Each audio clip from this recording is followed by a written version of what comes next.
Welcome, everyone. I'm Mitch Hull, and I'm the Director of Professional Development for 3D Institute. And I've been involved in sports my entire life as a parent, an athlete, a coach, and an administrator. And my role with 3D coaching puts me in a position where nearly every day I get to talk to the most important people in society.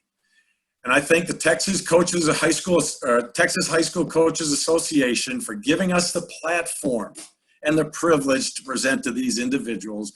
And we're really excited for us because we know we're talking right now to athletic administrators and coaches, individuals that have more influence on the adolescent today than any other group in society. And in fact, former Secretary of Education in the United States, Arne Duncan, the man in charge of education, not sport, has said that I can make the case that the most important educators are coaches, and what most consider extracurricular is absolutely vital.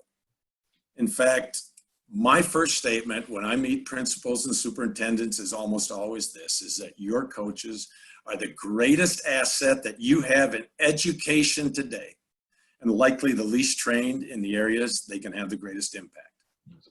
Now, I was a coach.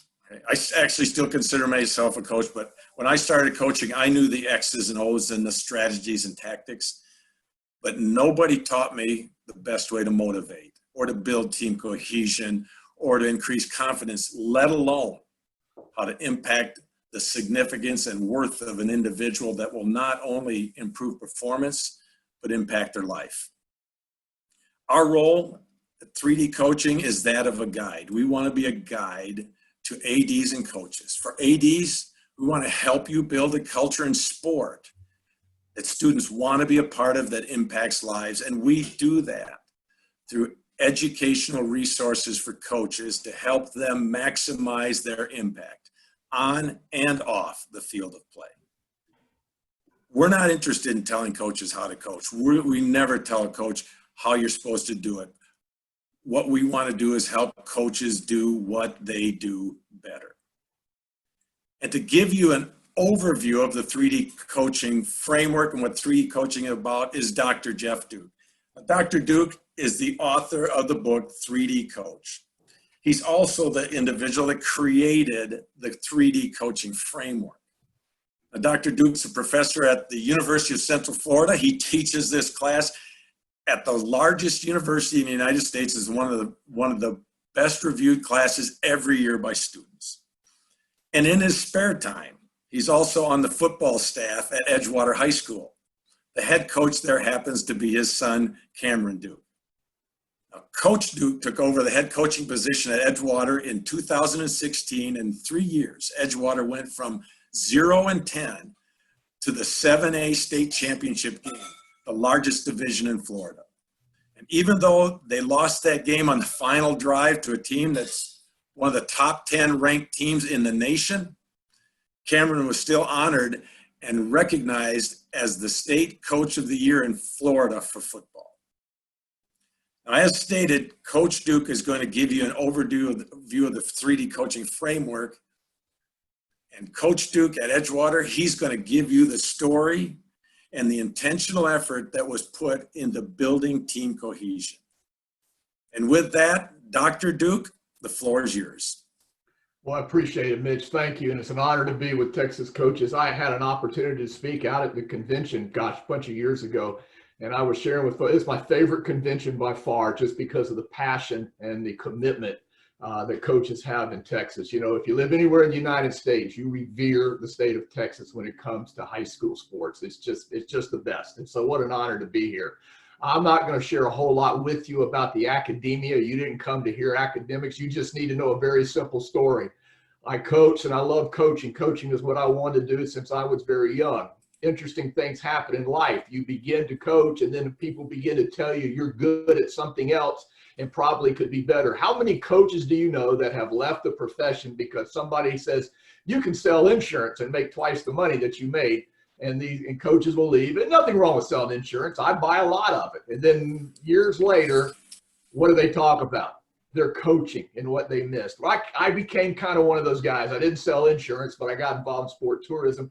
And I actually lost a job at about 40 years of age on a contract that I had, and I could not understand why I was missing. I was always missing coaching, and I couldn't define it. And at that age, I went back to school and began to really look at this concept of what makes a great coach. How do you get the highest performance out of an athlete, which is, we measure kids by their performance, but maybe even more important, what did I love about sport? And it was working on my doctoral degree as a 40-year-old that discovered and kind of put together a framework. And it's just a framework. 3D is a framework, 3 dimensions. The first dimension is the physicality of sport. Listen, if you can't be good at the physicality of sport, you coaches know, if we're not in the weight room, we're not developing skill, we're not getting bigger, better, and faster, you're not going to last long in the profession. And we don't deny that. It's the basis of what we do. We spend the most time doing that, and we should. And we've identified those areas in our framework. But what we realize is there's a higher dimension of coaching. If you're good at that, and you should always be good at that and continuing to be good at that, there's this mindset of the athlete. And we know that. We know how much the mind controls the body. So we look at concepts of how do you motivate today? And what does that mean? And we know that when an athlete is motivated from within, they will perform better, intrinsic motivation versus just whatever stuff they get. So we begin to unpack that, really looking at real practicality, things that we can do to affect the minds of the athlete in a very positive way. And then the third dimension is the heart.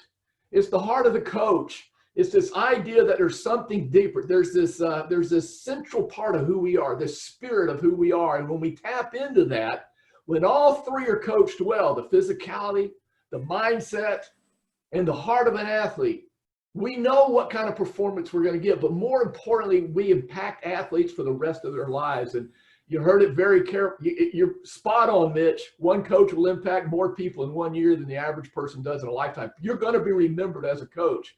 But here's what we kind of found out. A lot of times, unless we were mentored that, we don't quite know how to get there. And so 3D is a framework to help you identify components in your shelf. You think of a framework, things that you need to put in your house to put the furniture in the room to make it good. And today we're going to look at one of those. We're going to look at this idea of team cohesion. Just one concept, which is really a second dimensional. A lot of it comes out of applied psychology. That's where the research comes out of it. But it's also a third dimension. It's a heart-driven incident. And let me tell you about anything from the heart. When we say a team plays with great heart, what are we talking about? The left ventricle or the right atrium? And we know it's much deeper than that. We don't even know how to define it. We just know it's deep inside of a person, this heart. You'll hear teams say, well, they play with great chemistry. Chemistry. What grade did you get in chemistry? I can't remember the periodic table. But we know that's not what it means. It's something deeper. See, things of the heart can only be expressed. We know it works when we see it. The science side of things, things that we can measure, especially first dimension, speed, height, jumping, weightlifting, all that, there's a measure to it. That's the science. But the art has to be expressed. And so that's why a lot of times you don't get this at clinics, because it can't be taught. It has to be expressed. And the only way to express it is to hear real stories of things that'll work. Now, what I'm going to do for about 2 minutes is just give you the research. And so, Mitch, if you could put that up there. The research was done by a man named Dr. Albert Karen. Dr. Karen and a group of others spent about 28 years of his life defining how do you make a team a team? How do you make a team where they're in it for each other, not just for themselves? He passed away a few years ago, and I had the privilege of, when I was working on my doctoral study, to go up and spend some time with him. And by the way, I didn't do any of this research, so please don't give me credit for the research. I'm a coach. I put things together. That's what coaches do. We go to clinics. That's why you're here. You learn some things and you make it your own. That's what we do. It's interesting that in higher education, if you borrow it from somebody else, that's considered plagiarism, and you usually get kicked out of school. But in coaching, that's what we do. We learn from others and then we make it our own. Dr. Karen said, cohesion is a dynamic process that's reflected in a tendency of a group to come together in the pursuit of its goal. Let me unpack that for just a second. A dynamic process. It's not a one and done. It's just things you got to infuse in your program, just like you do things in the first dimension. It has to become part of what you do. So I want to show you the 4 components real quick, and then we're going to let Cameron talk about how he did that. So if you go to the next slide, let's look at these 4 components. It's very simple. You're going to see the word task, and you're going to see the word relational. Task is another word for physical. It just means physical. So if you look at the top two, group task, individual task, if you're a coach, you know individually you work on things all the time. If you're a football coach, you got linemen working on stuff, you got receivers running routes, you got quarterbacks throwing the ball, you got linebackers, you work on the individual part. If you're a basketball coach, you're working on dribbling and shooting and rebounding. Individual task. Group task is when we bring the group together to do whatever we do physically. So, 7-on-7 is a big deal in the summer. Not this summer because of the virus, but, we bring the receivers and the quarterbacks together, and we bring the DBs and linebackers. And in basketball, you bring the team together to see if you can run your motion offense. See, those top two, everybody gets. I don't know any coach in America doesn't understand those two. If you don't work on individually getting individual athletes better, and then you bring them together to see if you can do this movement well, put in your plays, your playbook, you won't exist. You just won't make it. But here's the interesting thing. The bottom two are the two that many times most coaches hope happens, but they don't have intentional strategies to make them happen. And if you're like me, you don't want to be a coach of luck. You want to be a coach of strategy.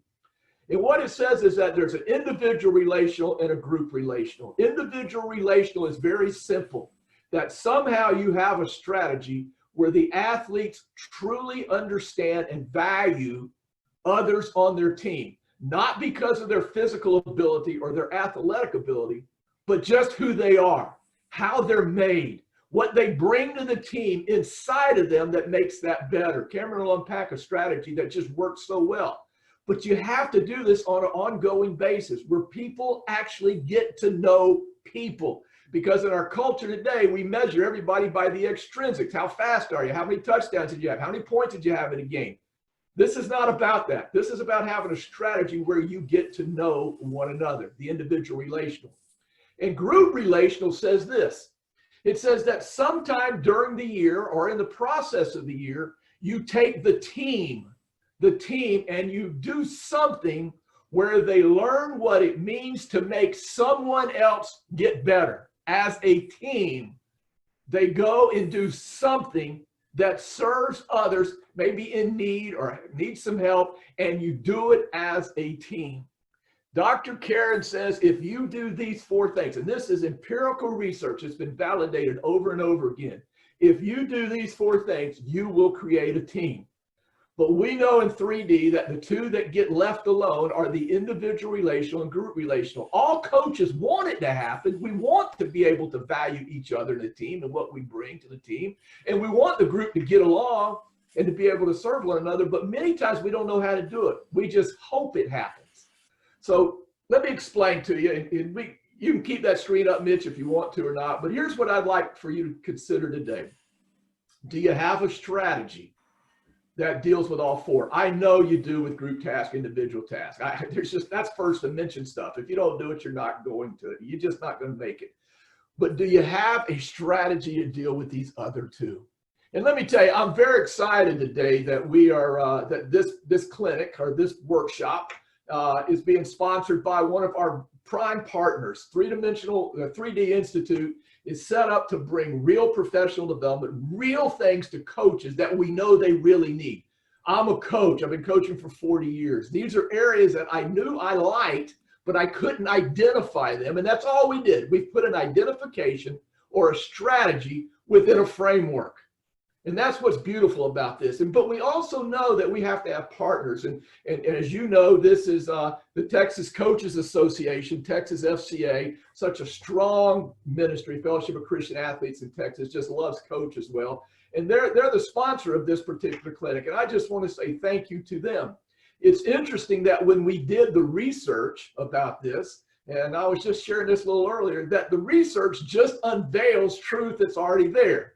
Now, this is not a religious professional development workshop, but it's interesting, sponsored by FCA, that when you really do begin to look, I didn't understand that the Bible really is the best coaching book that's ever written. And I began to unpack that when I was doing my research at a public university, that when we unpack the team cohesion model, you don't have to look long and realize there was a master coach one time, and everything you go through, he went through. 12 guys. And one of the things he had to do was develop a team. And the actual strategies that Cameron's going to talk to you about at a high school that was really struggling, he did in that 3-year journey. By the way, research says it takes 3 years to change a culture. 3 years to kind of impose these things. So I tell athletic directors and principals, superintendents, give your coach a little time, because if he or she's doing it well, they need a little time, because it moves in that direction. It's not a light switch. You just don't flip it on. It takes some time. And the master coach took 3 years. And listen, FCA is here today because 11 of those guys got it. It's just kind of cool how it works. But in that team cohesion model, he did. It's one of the coolest things when we talk about group relational. I'll tell you this one story. I like this story. There was 2 guys on the team. They were brothers. And a mother comes to him and says, hey, you know, you're talking about all this great things that are going to take place, the kingdom of God and heaven and all this stuff. And man, I want my 2 sons there. Can one sit on the left side and one sit on the right side? You remember what the master coach said? Master coach says, no, I'm going to teach you a different way. If you want to be great, you have to learn to serve. Isn't that interesting? Dr. Karen, 2,000 years later, says in the group relational, if you want to be great as a team, you got to learn to serve others. I tell everybody, we don't create truth. We just reveal truth. It's been around for a long time. 3D is a framework, but it's really a couple of thousand-year-old framework, but it's brought into today so we can talk about it in the language of sport in a public school environment because it's true. So team cohesion, do these 4 things, watch what happens. And I'm so proud to be a part of I'm still coaching. I've been coaching since I got back into it years ago at different high schools. And one of the most beautiful things I get to do is watch the next generation do it well. I'm old now. But when I watch the next generation come in and actually use these principles and watch what happens, yes, the production of the team will go up. We can't guarantee championships, but we can guarantee they will play at their very best, whatever their skill set is. And you just got to get them better, but they will play at their very best. But the most beautiful thing is to see what happens beyond the scoreboard. And that's when coaching truly becomes not just a job or a career, but it becomes a calling. That's when that coaching goes through that transformation and you really realize what you do really impacts people for generations just by how you coach ball. So Mitch, I'm going to turn it back to you and let Cameron talk about it. Listen, Florida, we revere you guys in Texas so much. Florida football, Texas football, man. You know, there's a battle which one's the best. I think Texas might have more people in the stands in Florida, but I tell you, it's pretty good ball on both states. So let's unpack this a little bit today for you coaches. Mitch? Jeff, thanks. And Jeff laid out the framework, right? The framework to coach has played out over these past 3 years at Edgewater High School. And to tell you what was done and the impact it's had is Coach Cameron Duke. First of all, Coach Duke, I want you to give us your initial impression when you showed up at Edgewater. What was it like? You met the team. What was your overall first impression? Thanks, Mitch. And before I tell you my impression of our first team meeting and getting the job, I want to tell the Texas high school football coaches and just coaches in general, what an honor to be able to talk with you today, and just an honor to be here. So I took over, I got hired, I guess, in December of 2016, and in January of 2017 is when I got on campus.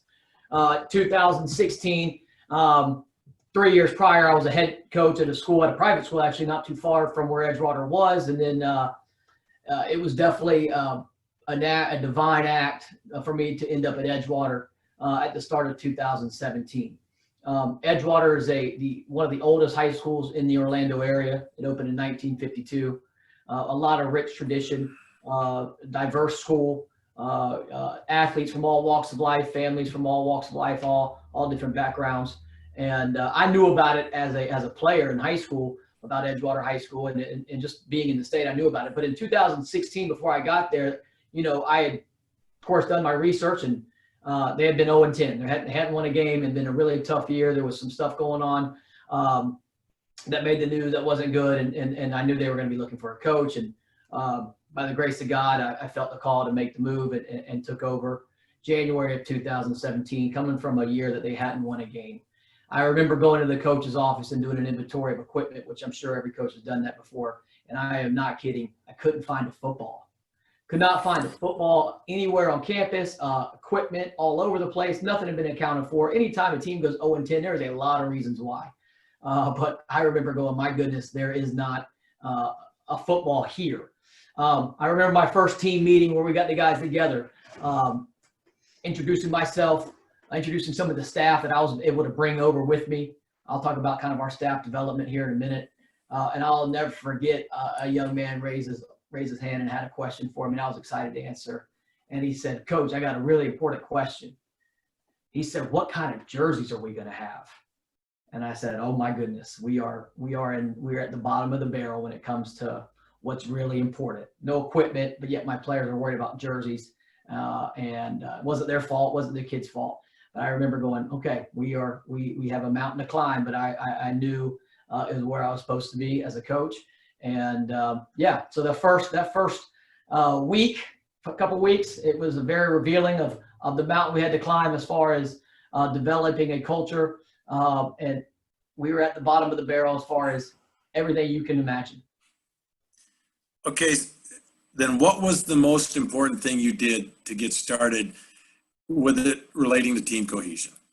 Well, I knew right when I got the job, I was able to bring a couple coaches with me, but I also interviewed every coach that was there from the previous staff and ended up having a couple coaches that stayed on with me. And so here I am, have a bunch of coaches, some that I know well, some that I don't know well, entering a new school, new environment. And I knew the first and most important thing was developing cohesion with our staff. There is no way I can have a football team be united if we as a staff are not united as one. So we did something called a coach's timeout. We actually started in that January of my first year. And we met once a week for an hour. And the coach's timeout, we have one rule. We can't talk about football. So we didn't get in there. We didn't talk about our schemes on offense or defense or in special teams. We each year we've actually had different themes that we've gone over as a staff. And that first one was, how did each one of us get here at the round table, at the coaches table? Well, you have a coaches table, I'm sure, where you meet. And it was an opportunity for each coach to share how they got here, how God had got them to Edgewater High School in 2017. And so, I mean, our coaches they had never done something like this before. We usually did it. We brought in some wings, brought in some food, but it was a chance for us to break down barriers, break down some walls, and for us to be honest and real with one another, and for us to get to know each other and get to know each other's heart. They needed to hear from me, but I needed to hear from them. And so we did that. That was the most important thing we did initially, and we still do it once a week. We do it when we have spring football, and we do it actually when we start back up the season, usually in late July. We'll meet a couple times in the summer as a staff as well, but we are very intentional with having this coach's timeout once a week. And we have done everything from not only how we've gotten there, we've looked at each other's gifts and strengths over the year. We even one year we talked about how does the kingdom of God look like? How does the kingdom of God, how can that look like here in our program as a staff? It's been awesome to really dive into the lives of each other, and it's brought us together. We have a very, very close staff, and very fortunate because of that. But that is because of our coach's timeout. Do you coordinate that, or did somebody else? Well, I coordinate it by telling our coaches I need them there, but I'm fortunate to have somebody right here that has a little bit more wisdom with me, because I do know with age comes wisdom, and that he's helped lead that with our coaches. But we've had great attendance with that. But my father's been able to help lead our coaches' timeout over the last few years. It's one of the most beautiful things as part of what we do within 3D, this idea of taking a timeout. You know, in our 3D training, we talk about this Kairos time. We won't get into that today, but this idea of allowing time to stop. Chronologically, it doesn't stop. Chronos time doesn't stop, but we stop and we reflect. And that's what I do. In fact, you guys are going to laugh. So my first year, Cameron says, "Dad, you're going to be my offensive coordinator." Well, I've been out there 3 years. I ain't called a play yet. So I am not his offensive coordinator. I am the old guy that sits in the press box and does whatever I do up there. But the most valuable thing is, for me personally, is to watch the next generation. And that's what we do. We frame it so an hour a week. We usually do it on after practice, one of the shorter day practices, and we just gather. And that first year, it's so important. Everybody's got a story. And listen, we couldn't hardly get around the table and realize that we come from diverse backgrounds. We all have we have a different history, but somehow we're here together. That somehow this individual and unique person that we are is now together. And so that second year, because we just went one coach at a time, that's all we did. It took us the most of the time when you go through your varsity, your JV, and your freshman staff. And that second year, we began to look at how we're each individually made. And Cameron talked about, we looked at the personality, we looked at our giftedness, and we leaned hard on FCA to help provide us some of those resources, and it was good. And what we realized is how we are made individually. And I give this example. I was out on a practice field a couple years ago, and couple of the kids they weren't doing well. And Cameron's a very emotional guy. He's a very intense guy, as most head coaches are, and he needed to climb these kids' butt. They just weren't doing well. And they pouted and they walked off the field, and Cameron has a place that they go to. And then one of the defensive line coaches, we look over there and he's got his arm around them walking off the field.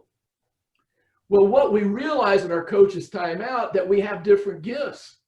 Cameron's gift is more about leadership and motivation and things like that. And this other person's gift was more about empathy.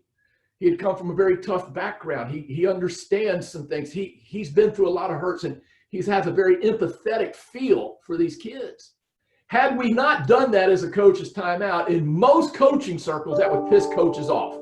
It would just literally make coaches mad that one coach says this and another coach has got his arm around him.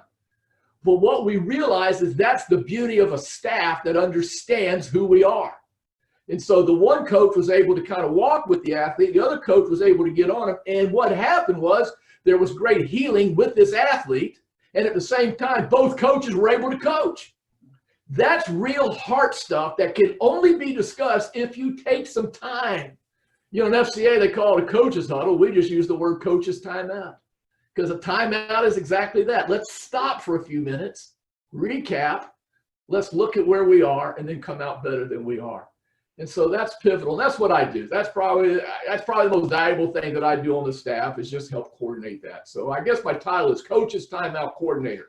I don't know what that pays. I do get a shirt and a hat, though, so I'm pretty good with that. But it works. It works. And what's really big, it's great, Mitch, is our staff is very diverse, and just like our football team, and from age to background to ethnicity, and for us to be able to be like this together, which is very real. Our kids see it, and you guys coaches, you can't fool a kid. They know if your coaches are united or not. What's really interesting about what you just said is I've done a lot of research and looking at stuff, and Google did research. They spent millions of dollars on this because they know if they could figure out what created the greatest team. Because if they figured out, they're going to make more money and millions. And what they did was they thought if they put the best researcher with the best developer with the best architect with the best salesperson, they'd get the best team. And they said we were dead wrong. And it wasn't until they started looking into the more difficult things to measure that they found out that the two most important traits of high-performing teams was trust and safety. Amen. Right. And that's exactly, what they did research-wise, you did without the research, because we know that's the best. But they just backed it up. And that also means on your team as well. Obviously, if you use fear as a motivator, it's hard to have safety and trust. Now, fear will motivate for the short term, but you always have to escalate fear to make it work, because people become numb to it and you have to raise it. So it was really interesting to hear the most important thing for your team cohesion was staff cohesion. But so I'm going to ask you, what do you think your athletes noticed first? Well, I know from the previous year, before us getting there and then being 0-10, they had a staff that had a lot of issues with one another. So they saw coaches arguing. They saw cliques forming. They had witnessed that from their leaders. So, of course, that was part of the team in 2016. So for them to see coaches that are adults from all different backgrounds united and love one another and continuing to build relationships with each other, that's automatically going to translate into a closer or tighter knit team. And then from there, my coaches were able to be who they were. I'm going to tell you the story about how one of my coaches came to me in a minute about how he had an idea for team cohesion. And he had the freedom to bring that up to me because of the relationship that we had. But it really gave our coaches freedom because we knew each other, which then translated to our players as well. So give us examples of what you did then. Individual group, yeah. Well, so before in Florida, we have spring football. It starts usually close to the end of April. And we got 20 days of practice ending with the spring game. So I know prior to our first spring, we wanted to do something before we got into practice. Of course, we had been in the weight room. We had been working on that first dimension stuff. We had been developing the body. We had been installing stuff as well, making sure that first dimension was getting taken care of. But as far as team cohesion, I was searching for something that we could do as a team that we would be able to grow as a team. And again, understanding the importance of going and serving. So one of my defensive line coaches came to me and said, "Coach, there's this camp that is put on by a local outreach ministry here right outside Orlando. They take youth on for a weekend camp. They take them up to the woods, underprivileged youth. They take them to these great cabins, and they put on a weekend retreat. They let these kids that come from tough backgrounds go and be kids for a weekend." And I said, "Great." He goes, "Coach, I went when I was a high schooler, and it changed my life. I got to hear the gospel message preached. I got a chance to have fun and be outside of my tough situation that I grew up in." And he went as a camper. But he said, "Hey, this organization, they need a group to come and be the serve team. They need to be the work crew, as they call it." And I said, "Well, what does that mean?" They said they need about 25 people to come and work in the kitchen, to make sure that the food gets prepared, to make sure that we clean up after the campers and so forth. And when I looked into it, and we had a chance to go for free as the work crew, I said, "This is a no-brainer. This is what we're going to do." This was prior to us ever putting on shoulder pads or helmets. We took 25 football players to this camp called Every Kid Outreach up in Ocala, Florida, and we were the work crew. And for a weekend, we spent in the kitchen serving the underprivileged youth that came to this camp. We spent cleaning up the camp. Now, our guys got a chance to have fun and do some other stuff, but we're really there to work and serve. Best thing we did my first few months there as a team was this camp. We got a chance to get off campus to go and serve others. And during that time, I'm in the kitchen working with players that, and my other coaches are working with these young men together, hand in hand, to serve. And at night, you had to have a chance to have great conversations. They got a chance to hear great speakers at night. It was powerful that weekend retreat. This was in March. We start spring football late April. So this team cohesion where we got a chance to go and serve, and we brought 25 players and 4 coaches, and it was amazing. And that was before we started spring football. So you get into spring football, you almost call that in season in a way. But what were some of the things that you did around your practice that was built towards team cohesion? Well, a couple things. I'll give you a couple drills that we do that's really important.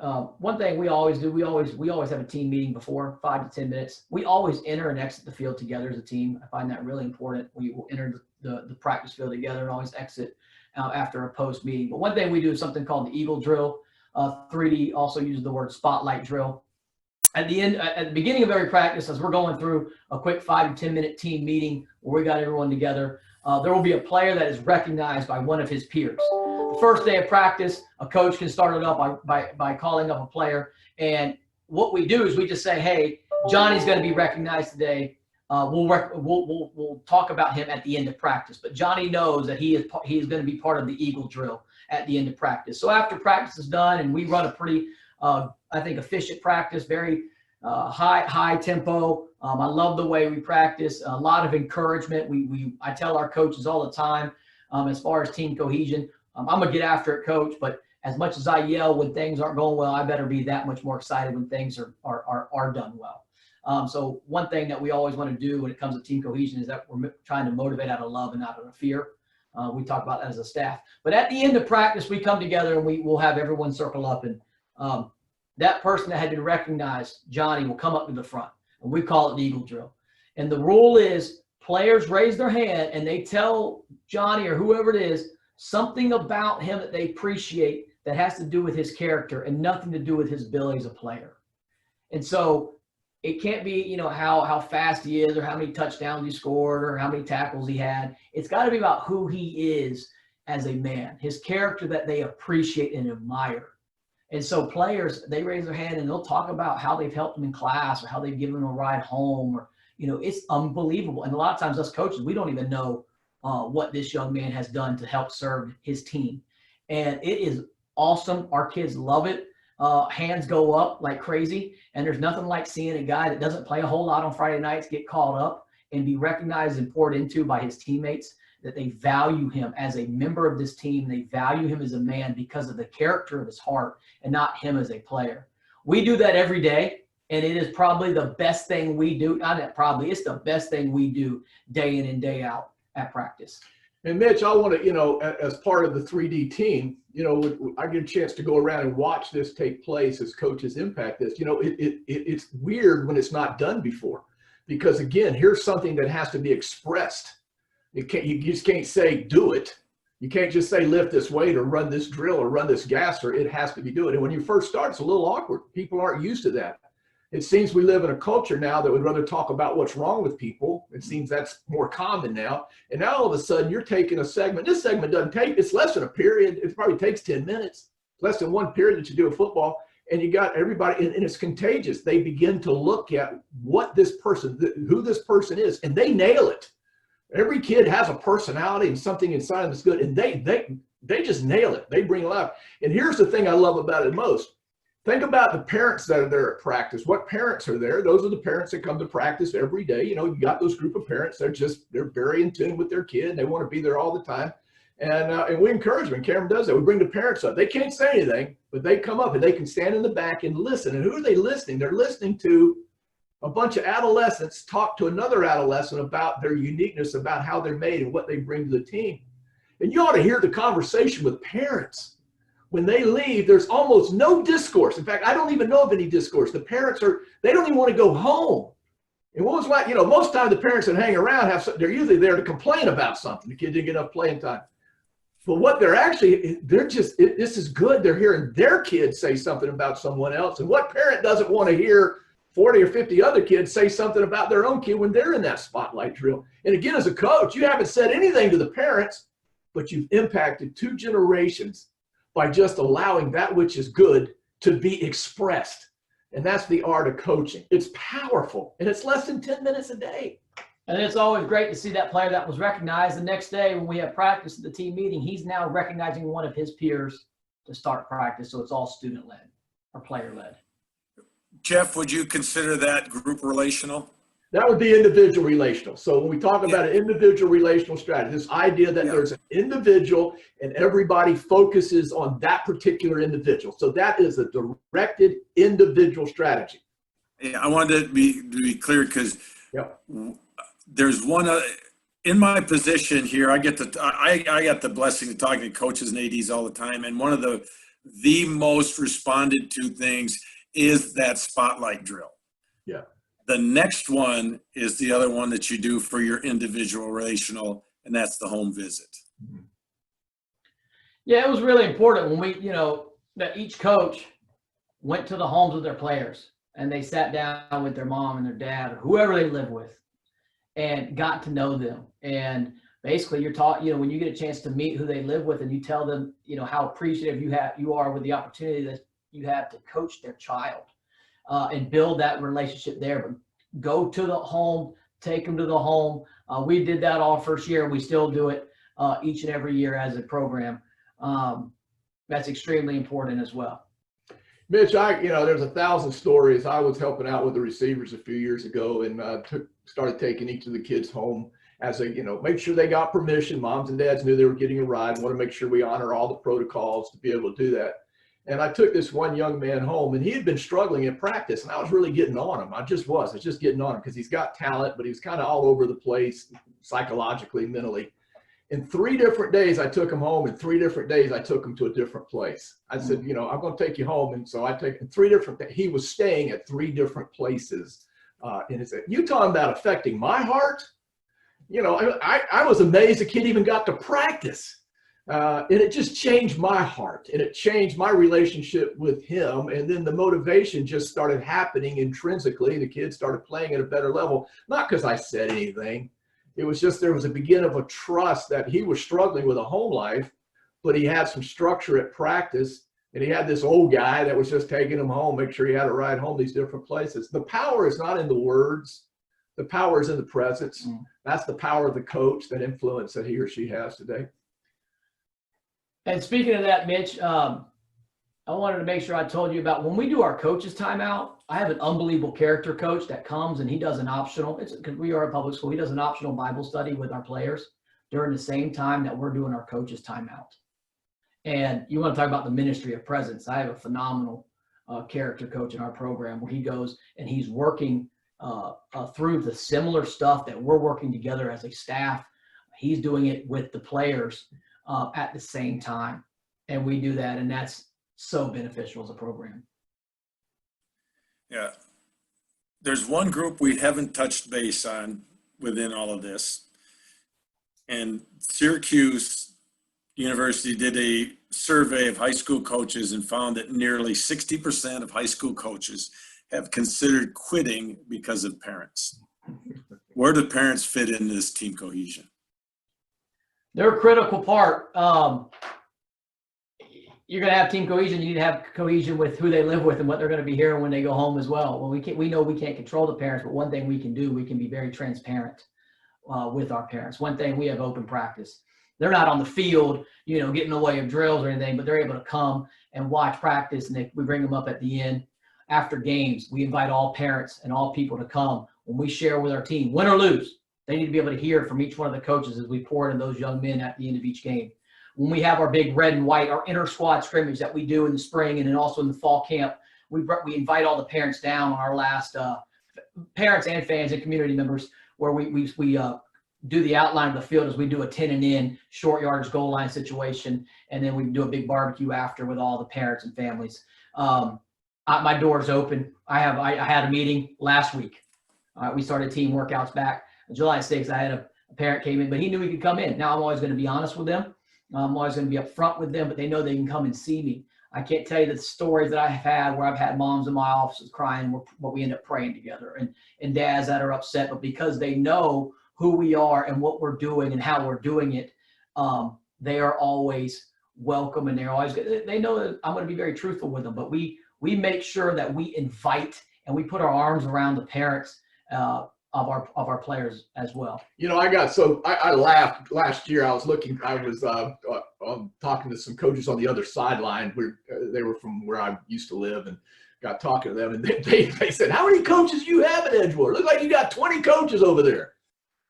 Well, we got a real simple philosophy. If a parent wants to be involved, give them a job. So we got parents that, you give them a job. They run the chains. They're in charge of mouthpieces. You'd be surprised what a shirt and a hat will do.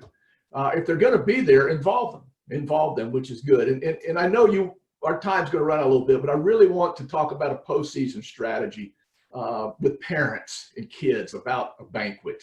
So I don't know if you want to go there now, but it's a great strategy for parents. Hey, Jeff, I wanted to make sure we didn't leave that out. I think along this line, this has been so important for three-dimensional coaching that we've actually in February released a new 2-hour course on aligning the coach and parent partnership, because you're going to get what you recognize. If you look at parents as a group to manage, you manage liabilities. If you look at people to partner with, you partner with your assets. And if you look at parents to manage, you're treating them like liabilities, and they will be that. They'll be how you treat them. And what you've done is getting them involved, recognizing their importance. But Kim, you said you have an open door policy. Lots of people have open door policies, but they don't work. The reason yours does is you went through their door first. When you go into their home, dignify them there, it's much easier, and they'll feel more comfortable to come and see you. And they also see you bigger than just being a guy with a shirt and a whistle. You're somebody that's impacting their child's life, and now your partner's in that. And Jeff, with that, the post, you did preseason, we did something in season, and we haven't nearly touched all of them by far, but that postseason part matters as well. Why don't you explain what that was or is? Mitch, before he gets into postseason, I know our time's running short, but I want to share quickly summer stuff that we've done in the summer. Yeah. We as football coaches know that summertime is football time. You're gearing up for the fall. And just really quick, a couple things that we have done. We have been very fortunate because of partnerships that we've created. We were able to take 15 players last year on a service trip down to Guatemala as a mission trip. You want to talk about the best thing that we did. We were able to raise the money and take 15 players. But you don't have to go out of the country. You can go work for Habitat for Humanity. You can find different areas that you can, because you're going to get bigger, faster, and stronger. If you're going to last as a coach in the summertime, I mean, it's about that weight room and getting in conditioning, getting in shape. But it's really also about that hardened guys learning the culture of our program, which is going to be serving others. So finding time and setting that aside where you can go and serve others during the summer has been critical for us in team cohesion. And last year, the trip that we did get a trip to make, 15 of our Unity Council members got a chance to go to Guatemala and build homes and put on local football camps and local youth and see what real life looks like. And I took a bunch of kids, and a lot of them come from tough environments and the American standard, but they got a good chance to see real life. And that was eye-opening. And then from there, they were a chance to infuse the team with what we hopefully are all about, and that's serving and loving others. And then the last thing that we do every summer, unfortunately, due to COVID, these haven't been able to take place this summer. We're still going to be looking for opportunities as things open up to get in the community and serve. But one thing we always do towards the end of summer too is in Florida, we have local FCA, Fellowship of Christian Athlete football camps. We're able to take our entire team to a Fellowship of Christian Athlete varsity football camp where we get a chance to compete. But more importantly, they get a chance to grow together as off campus, hear the gospel at night. You get a chance to have bleed time where you as a team get to come together and really just open up. And I can go in details and stories about that, but that's critical for team cohesion, team FCA camp. I've also sent 8 to 10 players that are on my Unity Council to local FCA leadership camp. Those are phenomenal camps. They get a chance to go and learn how to lead. We have a Unity Council, and I spend a lot of time with our Unity Council about what it looks like to lead. At the end of the day, how do you lead? You love and you serve others. And if we can have that as a program and my Unity Council can get it and then take it and spread it to the rest of the team, we are accomplishing our mission and not just winning games. Of course, we want to win games, but more importantly, we want to build and pour into these young people. So those are summertime strategies that we do. Of course, in the season, once you get into the season with our Eagle, we call it Eagle Drill, but Spotlight Drill and other things that you do to create the individual and the group relational tasks are critical. And then postseason, which my dad will talk about something that we do that's been huge for our banquets. And he can share the story. It's very simple. Most times at a banquet, you give out awards. And we encourage coaches to give out awards. Just don't do it at your banquet. Do it individually. Do it. Everybody knows who the best players are, and they need to be recognized. There's nothing wrong with that. But the banquet is powerful. So who do you have at the banquet? You got all the players, and you got the moms and dads. Take the seniors. The seniors write a letter. They write a letter. What have I learned by playing in this program that's going to affect me for the rest of my life? And they write a letter to their parents or whoever their guardians are, and they write a letter, they put it in a frame, put it on school letter. It doesn't cost much. You're putting it in a frame that's probably $5.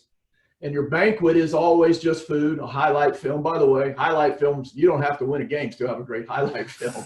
And just run that loop a lot, just keep running that play over and over. And then it ends with this. A player comes up, invites his mom or dad or mom and dad, whoever his guardians are, and reads them the letter and then presents it to their parents. I'm telling you, it's the most powerful thing I have ever seen in all my years of sport. Here's mom and dad that are not saying a word. Here's a 17 or 18-year-old kid who's going to say, mom or dad, by me playing in this program, here's what I've learned that's going to affect me for the rest of my life. Let me just read you one as we get ready to close. Before you read it, these are all seniors. Yeah. So only seniors and coach. What happens if you have 20 seniors? Well, you have 20 letters. We don't bring in a speaker. We don't need to bring in an outside speaker. We need my parents, players, they need to hear from the voice of the program, your players. So these are seniors that write them. And you think about parents that are listening to this as a parent of a junior or sophomore freshman, they know that when their boy becomes a senior that they're going to be writing a letter, again, to their parents or grandparents, mentors. They get to choose who they're going to write a letter to. Majority of the time it's going to be to mom or dad or both. So instead of receiving an award, they're giving a gift. and they're giving a gift. This is just one athlete. Cameron, you can remember this athlete, just, you know, he'd gone through some struggles in life like most kids. I'll read it. Remember, he's reading this to his mom and dad in front of the team, in front of all the rest of the team and all the other parents. But he's reading this to his mom and dad up front. The most important thing I can say is this football program has prepared me for is adversity. Every day is always a minefield. You never know when it's going to hit, and you never know how big or how small, but I can say for sure that I'm prepared.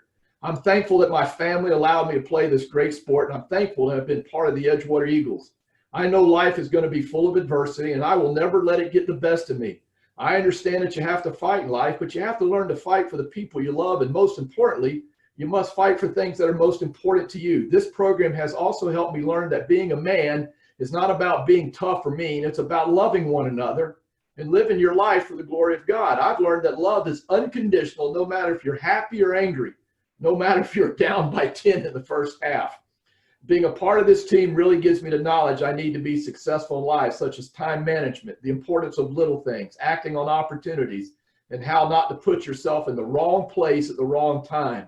I understand that a man expresses his love and shows it to his parents and his significant other because life is precious and nothing is forever. It's now time for me to move on to the next chapter of my life, but I will always be thankful for football as well as the coaches who taught me what being a man is really about. Enough said. Nothing else is said. And you ought to watch the hugs and the tears between parents and child. And everybody's watching. So it's an individual relational strategy. It ends up becoming a group relational strategy, but it is a parent strategy. Because every parent out there says, I want my kids to learn those kind of things. And if this is what's happening in this program, this is the program I want to be involved in. I'm telling you, it's crazy. The banquet has become, as one good coaching friend of mine says, this is another school, he says, it's become a, quote, freaking crying fest. That's an interesting term, a freaking crying fest. Now, it's not about tears, but it's about something deeper of the heart. And again, still recognize the kids. Give them the awards, best offense, best defense, most improved, all that. Just do it somewhere else. But allow this time the culmination of what's beautiful about sport. A simple strategy that changes everything, postseason strategy. Guys, the one thing that you cannot, if you get to that at the end, you cannot get there if you haven't been modeling it to them the whole season. Yeah. And we've talked about this before as a group, and there's one thing that you haven't mentioned that is so important that's almost taken for granted here with what you have, but fear's not been a motivator in your school or for your team. I guess the word love has been, and have they heard that from their coaches? You know, that's something when we took over, I'll never forget, you know, telling the guys, hey, I love you, you know, been praying for you. And, you know, that was the truth, because it's got to come from the heart. Before I even got to really know my guys, I knew that's what I was called to coach, and I was called to be at Edgewater. And man, a lot of these boys hadn't heard it in a long time. And we you know, there's two ways to motivate: fear and love, and they both get results. We know that. But one will leave a lasting impression of things that are good. You know, and then, listen, you come out to one of our practices. Sometimes love can be loud and be full of discipline. We know that. But at the end of the day, you tell your guys you love them and you mean it, and our staff, when they understand that. And what's been really awesome is seeing our coaches express that to their groups and to their players each and every day. But I tell them every time, man, you tell your guys you love them before you walk off that field. You put your arm around them. Hopefully when we're able to do that post-COVID, where you can put your arm around them again, but you tell them you love them and that you make sure this program, we know, will always be run or be based out of love and not fear. Yeah, it reminds me too of it's a UW University of Wisconsin Whitewater football program. They were in the Division III championships this past year, and I've talked to that coach multiple times. Uses the same language, but we want to reinforce this isn't about kumbaya and everybody just have fun and we get our butts handed to us. In fact, he talks about this when a recruit comes in. He tells the parents, I want you to understand something. We will be demanding of our players, but we will never be demeaning. And if I'm a parent I want somebody demanding of my child. I don't ever want to demean them. And if we can draw that line, and we certainly all understand the distinction there. The distinction is fear and love. And so what you guys are doing is, what I want people to understand here is, I hear from coaches all the time, the concern that there's only so much time in practice. And why is it so important for you to spend less time on the X's and O's and more on the why, which is the activities in the second and third dimension? And I guess you guys have done that, but I want to make sure one thing's clear here from you guys is, because winning tends to make everybody happier. Winning can build team cohesion. I said, so what, we can argue the chicken or egg scenario, but just explain quickly so I actually understand how can you determine this was the culture you did, or that winning did this, or was it what you were doing intentionally to create it? Well, we just finished year 3. It'll be year 4 in the fall. And, each year we saw it was progress as far as the culture being set. The wins came. First year we won 9 games. The second year we won 12 games. This past year we won 13 games and lost 5 points to a team called St. Thomas Aquinas, who ended up number 1 in one of the polls in the country and had a chance to win on the last play of the game. He called a bad call. But I'm just kidding. But, and there's times we had to have addition by subtraction. If there were players that were not going to be bought into what the culture we were setting, then we had to make some tough decisions. Now, I'm not in the business of kicking kids out of programs, but we are in the business of trying to change a culture and influence young men's lives for the greater good. And that's God's calling on our life. So when you have to make those tough decisions, hopefully you have a strategy in place where you can bring them back in to the program. And I can tell you stories about days over, we had to remove a player this year, this semester, then came back, and now they're going to be a senior, and everything about them has changed, and that's what you hope and you want for. But you watch it grow, and then I wish I could tell you, hey man, love people and love God, you're going to win championships. That's not the case. We lost the state championship game, but at the end, you could feel it in our team huddle. We brought everyone down. I think everyone was upset, not because we lost, but now the season was done. And you could see it. And it ended up being a great celebration at the end when we were able to get past that game and all that. But, when you go through losses, it's important for your parents and your players and your administration, everyone, to hear the heart from you, and that, you love you. It doesn't matter. You love them, and you're going to continue to try to get better at your craft as a coach, and you're going to continue to try, because we understand the importance of the scoreboard. We just want to coach beyond it. We know that. But as a coach, if you're not competitive, you're in the wrong profession. We know that. But the successes are so much sweeter when you see life change, and when you see a group of players come together and learn to love and respect one another. And in today's climate and culture, how important is that? And so those are the real victories. And it happens with our staff too. It's happened with our staff. We got guys that come together and learn to love one another and respect each other's differences and listen to one another. And then we see it have happened into our program. And each year it's gotten better and better. And, we're praying we have a season, because I can't wait for year 4. Well, Coach Duke, Dr. Duke, we've kind of come to the end of this webinar. And with that, we always want to make sure we have people understand what's next. What are the next steps? We took a deeper dive into a second dimension topic today called team cohesion. But there are a lot of areas we'd love to be a resource for. And as Dr. Duke pointed out in the 3D framework, it comes down to, first of all, why do you coach? What's your purpose? Because when you understand your why, your what, that being a coach will be much more impactful. And so what is the next steps? For those of you who have not taken the 3D journey, we encourage you to start by taking the 3D coaching certification course. On the screen is a list of courses that we offer. We offer that course for certification for college credit. We've got a course on it, aligning the coach and parents, shaping culture using our framework. And then for administrators, for ADs, start with our free administrators course. In fact, we'll provide you access to any of these resources. Our real purpose, as we said before, working with ADs, we want to provide resources to help you build a culture in sport that students want to be a part of that will impact lives.